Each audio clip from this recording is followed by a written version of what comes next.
Hello and welcome to my pottery channel. I'm Sharon, I'm an Australian from Queensland and I'm a fairly new potter.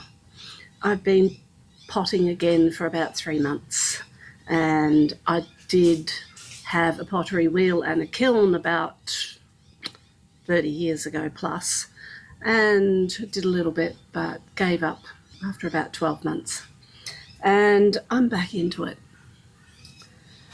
So I have a glaze kiln opening to share with you, and I tried to film this with everything coming out of the kiln and it just didn't work. My camera would not play well. It wouldn't focus, and it turns out when I went through the settings, and photography is one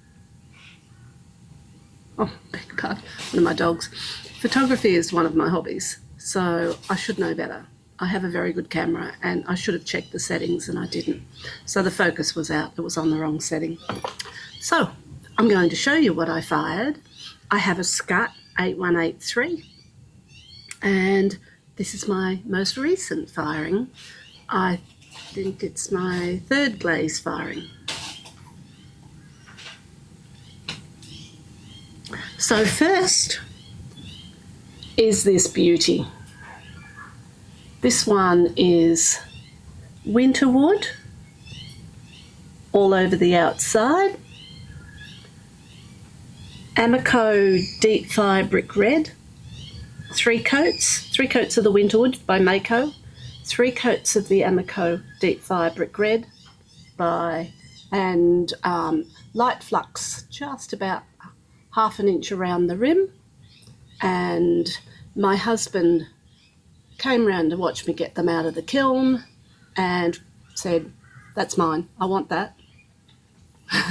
So inside I've just put the deep fire brick red and light flux around the inside, and it's alabaster. 3 coats on the inside as well. So he's already had coffee out of this, loves it. As I said, I'm fairly new to pottery, so I'm really happy with the handle. It's comfortable.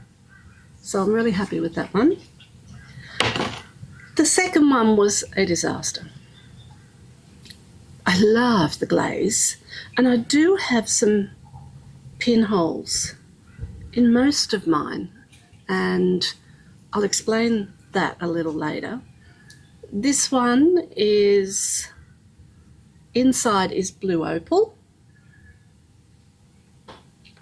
and outside is nimbus, 3 coats all over, and sandstone to about there on the outside rim, 2 coats. And I really love it, so I'll do another one. It stuck. It's the only one that ran off the mug, and it stuck hard and fast. But I'll repeat that, I'll grind that off. I've ordered one of those grinding mats that go on a bat for my wheel, and I'll use that to grind that right down and flatten it. It did have slightly wonky bottom from where it had dried and I hadn't flattened it properly. So that's that. While I'm at it, I'll just show you. I really can't actually. This is the cone 5 that was in the kiln. Got a, excuse me for a moment, and I'll just see if I've still got one. I've taken them down to the kiln. It was actually a cone 7. I had a 6 and a 7. The 6 was slumped over even more than that one, and the 7 was just touching. So I had done a straight cone 6 fire and a 10-minute hold, and it ran hot, and I think my kiln actually does fire a little hot. So I'm going to do a few more firings. I've got a load in at the moment that I'm doing on a cone 5 with a 10-minute hold, and I'll see how that goes. And if I get less pinholes, fingers crossed. Get back my notes. Too old to do things without notes. So the next one is this one. This is a wine mug, wine cup, and this one is Himalayan salt, 3 coats, and sandstone, a third from the top, 3 coats, and a little sandstone inside the rim, and it's alabaster, 3 coats on the inside as well. Just gorgeous, isn't it? I love, love, love this.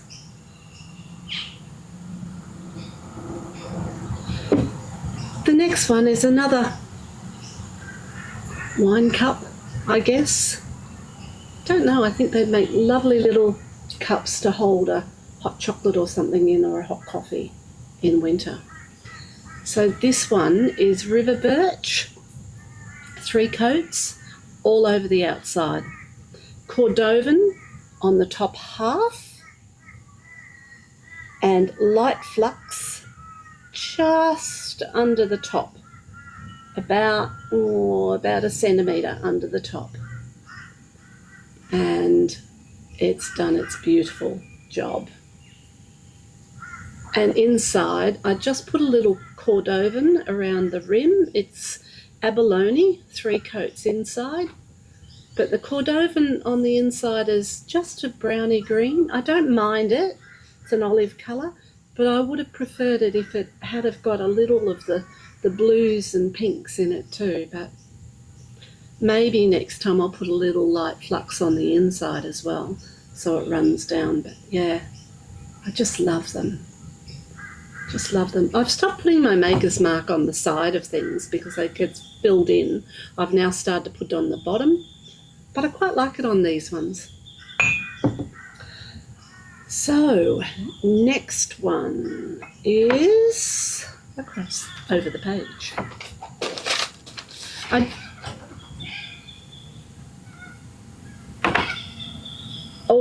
This one. Now this one's really, really funny. It actually looks, if you look at it from that way, it looks like it's lopsided. But if you look at it from that side, it doesn't. And those drips, because they're at an angle, kind of make the cup looks like it's off centre. But it actually isn't. I actually got a spirit level and tested that, and it's level. So it's just weird. So this one is chun plum, 3 coats outside, and smoky, beg your pardon, chun plum, 3 coats inside. Outside is 2 coats of chun plum and 3 coats of smoky merlot on the top half, and dark and light dabs around the merlot, and then 1 coat of sandstone over the flux.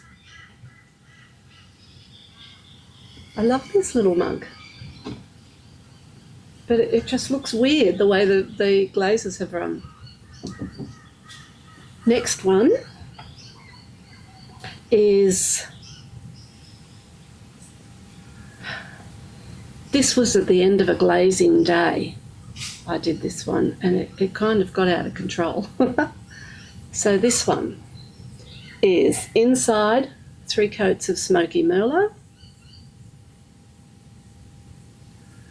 and outside is smoky merlot, the top 3/4 to about here, 3 coats, and river rock on the bottom half, 3 coats, and seaweed, 1/2 inch overlap on the 2 of them, the river rock and the smoky merlot. And then I dabbed seaweed around the rim. And I did some chattering around here on this one. It's got partially covered, but it does add some texture to the mug.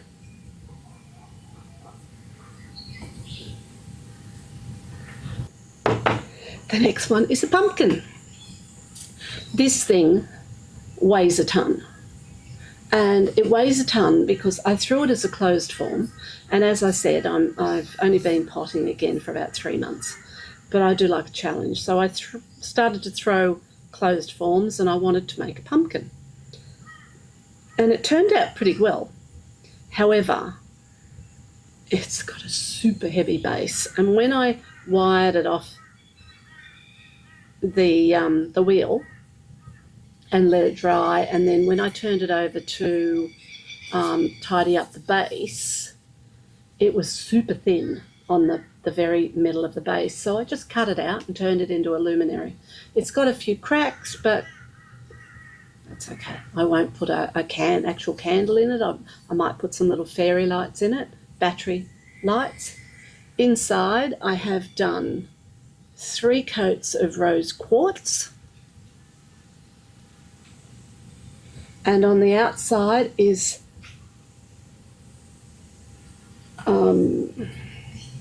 speckled buff engobe on the bottom. These are all on white stoneware, Walker's white stoneware clay. River birch, 2/3 of the way down, 3 coats. River rock, halfway down, 3 coats. And then dabs of and stripes of, tiny stripes and dabs of seaweed. And it's picked up, we haven't got any sun today, it's very overcast, but it's got like these gold, very gold stripes. And around there it's almost luster-like. I presume from the river rock. But, and silly me, I have only been potting for about 3 months, and I bought this home, I threw this at a community class or a community group, and I bought this home to dry, and I had bought the kiln, so I thought, okay, this one sat around for ages before I bisque fired it. And I went to pick it up to put in the bisque fire and picked it up by the stem that I had pulled when I threw it. So I was going to do something else to it, but I thought, just looks like a picked pumpkin. So I left it as it was. Anyway, this is my last piece. This is a bowl that I threw, and you can see my maker's mark on the bottom on this one quite clearly. I like my maker's mark, just my initials with the heart around it. Took me ages to decide which one to buy, which stamp to buy. Anywho, this one is River Run ×2, and on the outside, I beg your pardon. So this is River Birch ×3, and the final coat the 3rd coat I only bought halfway down. And then it's River Run, 2 coats all over. About 2, did stop at about 1 inch from the bottom, and then inside, about 1 inch down the rim, I put River Run, and then around the very rim, very, very thin rim of 1 coat of manganese wash. I love it. I absolutely love it. And as I said, none of them have run off the bottom. I was very lucky because the last couple of firings were. The other piece I've got, there were another couple of pieces in the kiln. My friend Debbie, who comes and pots with me, I fired a mug, which was a collaboration. I threw the mug and she put the handle on, but I told her she was taking it home for her. And that one I had done with Cordovan and sandstone around the top 1 inch, and it was just beautiful. I've got a photo. Actually, it's probably in here, and you might be able to see it here. And I will get a photo and put it on the on with this video if I can work out how to do it. So if I can't, that's a photo of it. And I don't know how well you can see that in my camera. But yeah, that was Debbie's, and it was Cordovan on the bottom 2/3, 3 coats of sandstone on the top. And inside was alabaster. So the other 3 items I've got are Debbie's. And I would like some help and advice with this one. So these are 2 mugs that Debbie threw. She's never thrown on a wheel before. And she got me into classes, actually, asked me if I had the pre-thought. I've always thought I'd like to go back and do some more potting. And she said, oh, I'll come. I've always wanted to do that. So we go off together every Thursday and pot together. And I have since bought a wheel and a kiln, and because that's the way I roll. Anyway, so these are very, very, very new potter throwing mugs. Not that mine are fabulous, but Debbie's very, very new. She's only had about 6 lessons on the wheel, I think. So these ones, and it's a pair, a set, a mismatched set that she is going to give to a daughter. But we were busy glazing the other day, and Debbie was busy doing other things as well here while we potted together. And I said, look, I want to put a whole load in the kiln, and I'd like to fire yours in that load. And so she told me what she wanted, and I put the glaze on. So inside is Himalayan salt. They're both exactly the same. Himalayan salt, 1 coat. And then I realised that I wasn't supposed to put Himalayan salt in the middle, so I then put alabaster. Yeah, 2 coats of alabaster over the top of that. And they have all, I think it's crawling, but I'm not sure whether it's crawling or pinholes. I don't know whether you'll be able to see those inside. There's one here on the outside, and I hope that'll focus, so apologies if it doesn't. My camera's pretty good, but I'm not sure. So is it crawling? Is it pinholing? Can I fix it by refiring it? I will refire them, because if it doesn't work, she'll make more. But there's several of them inside as well. All about the same size. And yeah, you can see those on the inside of that, and there's some down the bottom too. So I don't know. It was a hot cone. Well, it was a cone 7 fire, so it's certainly not underfired. And it had a 10-minute hold, cone 6 with a 10-minute hold, which took it up to a cone 7. But is that hold long enough to close over pinholes, or is that crawling? I know the glaze wasn't too thick, because it's exactly the same thickness that I put on everything else. They were all bisqued at the same time. They're all on the same clay. So please, advice, more than welcome. Anyway, the glaze is micro jade.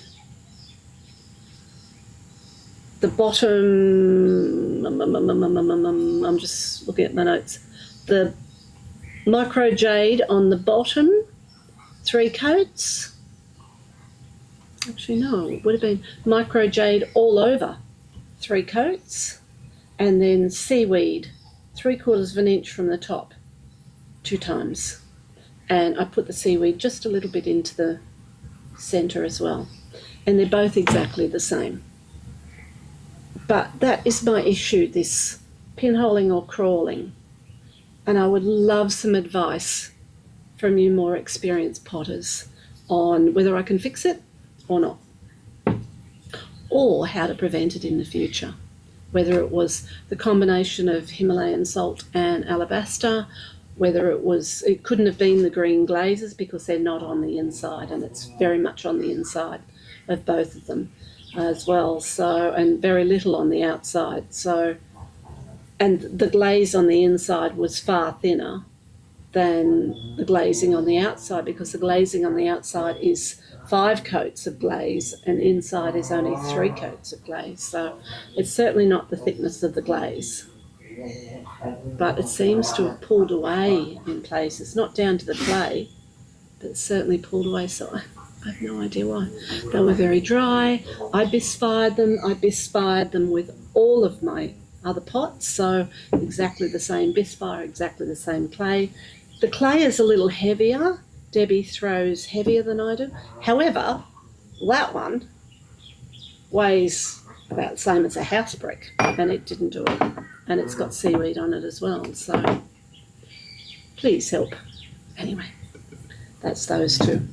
And if they don't turn out, then I'll do the same glazes. Well, Debbie will do the same glazes on another couple of mugs, throw those and glaze them and give them to her daughter. She's making up a set. And the other piece I've got, which is also Debbie's, and she hand-built this little oil burner, and it's entirely my fault. It's all glazed with river birch inside and out. And silly me, we deliberately, intentionally, and it was my idea, glazed the river birch all over that one because we were going to set them in and glaze them together. So it made a glazed set. And I forgot and put that one on a cookie and didn't actually think, because all my things I wiped the bottom off. So I would have wiped the bottom of this off too, because I wiped the bottom off everything before it goes in the kiln, before I take it down. And I would have wiped the bottom off, but obviously I wouldn't have taken it back up. And it's well and truly stuck to the cookie. And again, I can grind that off, but it makes, it's like I said, it was a pinch pot, 2 pinch pots. Oh no, she threw this one and did a pinch pot out of this one. It's a little oil burner. The other piece of advice you can give me, anybody that knows, is can you put a candle in something like that? I know you buy them in the shops, store-bought ones you can put a candle in, but can you do it on home pottery and melt, you know, the wax melts? I'd love to know if you can please help me out with that. So, praying that the focus is okay, that the taping is okay, and I can actually download this one, edit it, and post it. My kiln is on again, and it's got a full firing. It's got a couple of Santas in it, and it's got, they're not my Santas, one's Debbie's, one's Sharon, one's another friend's, and it's got a lot of mugs and pots, little smaller pots that I've done. So I'll unload that tomorrow. It's halfway through, and yeah, that's it. That's this glaze fire unloading. So I hope you enjoyed that, and I hope you return to watch some more. I haven't got very many followers yet, I think 3, and that's fine.